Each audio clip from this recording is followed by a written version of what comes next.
አሰላሙ አለይኩም ወራህመቱላሂ ወበረካቱ። ሰላም እንዴት ናችሁ? የቻናሌ ተከታዮች እኔ ጋር አልሐምዱሊላህ ሰላም ነው። በያላችሁበት ሰላማችሁ ብዝት ይበል። እኔ እንግዲህ ዛሬ በአዲስ ቪዲዮ መጥቻለሁ። ላይክ፣ ሼር፣ ሰብስክራይብ እያደረጋችሁ አበረታቱኝ እላችኋለሁ ውዶቼ።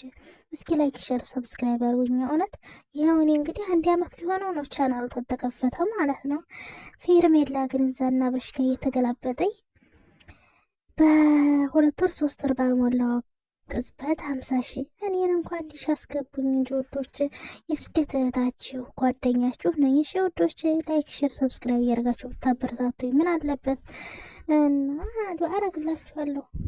ስሜቱንስ ሁሉን ነገር የስደት ኑሮ ስለማውቀው ዱአ አረግላችኋለሁ። የስደት እህቶች በሰላም ሀገራቸው አይብቃቸው፣ ቤተሰቦቻቸውን አላህ ይጠብቅላቸው እያልኩ ዱአ አረግላችኋለሁ ማለት ነውና የእውነት ላይክ ሼር ሰብስክራይብ አድርጉኝ፣ ሸር አድርጉ ምናምንና እስቲ 1 ሺህ አስገቡኝ እንዴ። ሄርሜላ ይኸው 50 ሺህ ዝገባ ይሆን ያለሁ ዝም ብዬ ማለት ነውና ላይክ ሼር ሰብስክራይብ አድርጉኝ እላችኋለሁ ውዶች። እና ዛሬ እንግዲህ እና በጋዝና እነ ጫታሙ ምናምን መጥተዋል ማለት ነው። አብርሃምን ቤቱ ይዘው ክደው ነበረ። እንግዲህ ሆቴል ነው ያለው ማለት ነው። አንድ ነገር ልበል ስለ ሆቴሉ ጉዳይ ማለት ነው። አብርሃም ታውቁት ከሆነ ከዛሬ 2 ዓመት በፊት እንግዲህ ቤተሰብ ጋር ነበር የሚኖረው ማለት ነው። እና ያቺን የእናት አባት ያደገባትን ቤት ነበር የኖረው። አዲስ አበባ ሄደ። አዲስ አበባ ከሄደ በኋላ ተቀየረ ሁሉም ነገር። ቤተሰብም የሚያስጠላ ነው ማለት ነው። የአብርሃምማ መቀየር እኮ በጣም ነው የሚገርመው። ለሩታ እኮ አይደንቅሽም? የእውነት ለመናገር አንቺ አፈቀርሽው እንጂ አልወለድሽውም። ስለዚህ ይኸው የወለዱት እንኳን እናትና አባቱ ስንት ዓመት ሙሉ ያደገበትን የእናትና አባቱን ቤት ንቆ እንኳ ሆቴል ከፍሎ እየኖረ ነው ማለት ነው። እኔ ሰው ግን በምን አይነት አስተሳሰብ እንደሚኖር አላውቅም። የእውነት ምን አይነት አስተሳሰብ ቢኖረው ነው ለእናትና አባቱ እዛ አሁን ባልና ሚስት ብቻ ናቸዋ ሄዶ ሲያጫወታቸው አንድ ሰሞን ቢቆይ እንዴት ደስ እንደሚል የእውነት ስሜት አለው። ደስ የሚል ስሜት ከቤተሰብ ጋር ጊዜ ማሳለፍ ምናምን በጣም ደስ ይላል። አሁን ሆቴል ቢታመስ ጫታሙ ጋር ነገር ነው እንጂ ያተረፈው ሰላም የለውም። ግን ቤተሰብ ጋር ቢሆን ግን ሁሉም ነገር ይስተካከል ነበረ። ሆቴል ባይዝ ኑሮ ማለት ነው። እና ነፃነትም ስለማያገኙ ጓደኞቹ እዛ ቤት ሄደው ለማለት ስለማይመቻቸው ሩታና አብርሽ ራሱ የምታረቅ ቻንስ ሲኖራቸው ነበር ሆቴል ባይዝ ማለት ነው። እና እንደዚህ አልጋ መያዙ ምናምን ሆቴል መግባቱ ምናምን ምን አስፈለገ እዚህ መያዙ አልጋ?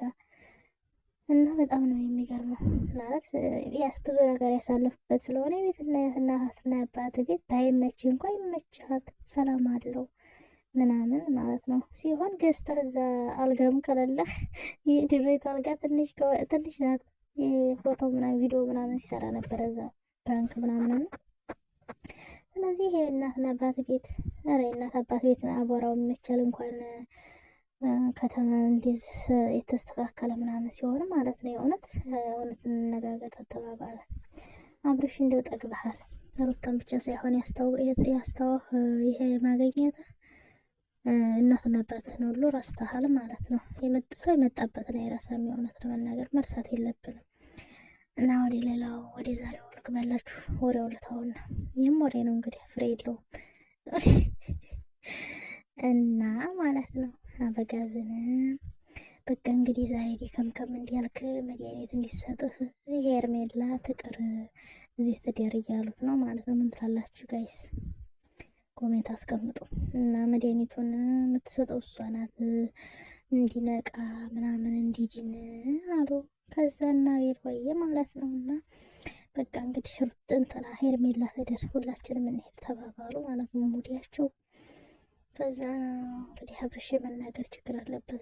ሰው ይቀየመኛል ይሆን አለበት። በሰው የሚመራ ሰው መቼም ሰው ይቀየመኛል ብሎ የሚፈራ ሰው ነውና እና እንግዲህ ይቀየሙኛል ብሎ ሲጨናነቅ ነበረ ማለት ነው። የማልፈልገውን ነገር ልታረጉኝ ነው ሲላቸው ነበረ ማለት ነው። እና ሁሉ ነገር እኮ ገብቶታል፣ ግን አላቅም ምን እንደያዘው ብቻ አላቅም። የእውነት ለመናገር የእውነት ሁሉም ነገር ተረድቶታል፣ አውቆታል፣ ያውቃል ሁሉን ነገር፣ ግን ምን እንደያዘው ምን ሚስጥር እንደያዘ አላቅም። ምን የሚወጣ ይፋ የሚወጣበት ነገር እንዳለ አላቅም። እና እንደዛ ይመስላል ማለት ነው። እና ደግሞ ማለት ነው የገረመኝ ነገር እንትና ይሄ ጫታ ማነው እዩ ኢንተርቴንመንት ትናንትና እዛ ሄዶ ዌዲንግ ሲደረግ ዌዲንግ በሩት ፍቅር ሲገላለጹ ነበር አይደለ?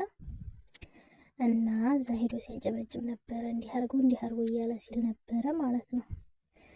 እና ደግሞ አብርሃም ተናደው አቤልን እስኪመታው ሲል እና ልመታው ነው እያለ ሲቆላጭበት ነበረ ማለት ሲጮህበት ነበረ አብርሃም ላይ። ዛሬ ደግሞ ሩታ ጋር ሊንጨረጨር ፈለገ ማለት ነው። ሩታ ታዲያ ልክልኩን ነገረችው። እንዲ አፌ ቁርጥ ይበለልሽ ሩታ የምትናገሪው ንግግር እኮ አፌ ቁርጥ ይበለልሽ ነው የሚባለው። አፍሽ ቁርጥ ይበለልኝ እና ሩታ ትክክል መልስ መልሳለች ማለት ነው። ሩታ የራሷን ላይፍ ጀምራለች። በቃ ወስናለች እንዴ ምን በወጣት ይሄን ሁሉ ፈተና የምታሳልፈው እና እንግዲህ ተንጨረጨረ ማለት ነው። ይሄ ኢንተርቴይንመንት ጀመረ። አንተ አስመሳይ ነህ። ወንድ ልጅ ስራ ሲሰራ ነው እንጂ ነገር ሲያመላልስ ደስ አይልም። የእውነት ሲጀመረ ወንድ ልጅ መገለጫውም አይደለም። በሴትም ባይሆንም ግን ቢሆን ወንድ ልጅ ነገር ሲያመላልስ መንደር ለመንደር ወሬ ሲያቦል ያስጠላል። ወንድ ልጅ ስራ ውሎ ሲገባ ነው እንጂ እንዲህ ነገር መንደር ለመንደር ሲያሯሩጥ ደስ አይልም። እና መጀመሪያ ወንድ ሁኑ እሺ። ወንድ ሴት አትሆኑ። እኔ የሚገርመኝ ይሄ ሁሉ ወንድ ተቀምጦ ሄርሜላ አብርሃም በማፍቀሯ ራሱ እናንተ ልትናደዱ ይገባችኋል። ምን ጎሎናል ብላችሁ ራሳችሁ ልታው ይገባችሁ ነበረ ማለት ነው። እናንተ ሴታ ሴት እንኳን ስድብ አይደለም። ኧረ የሴትም ቀሽታ አለው እንደ ሩታ አይነት ማለት ነው። እናንተ ሴት ውሻ ናችሁ፣ ሴት ውሻ እና እንደዛ ነው ማለት ነው። እና ወንድ ሁኑ መጀመሪያ ለመፈቀር እንዲያብሽ ወንድ ሁኑ። አብሽ ገና ሰው ፍቅር ወደዱት ሴቶቹ ብላችሁ ለሱ ቅናት ነው እንግዲህ የሱን ህይወት ለማበላሸት ነው እንደዚህ እየሆናችሁ ያላችሁት ማለት ነው። እና ወንድ ለመሆን ሞክሩ ማለት ነው።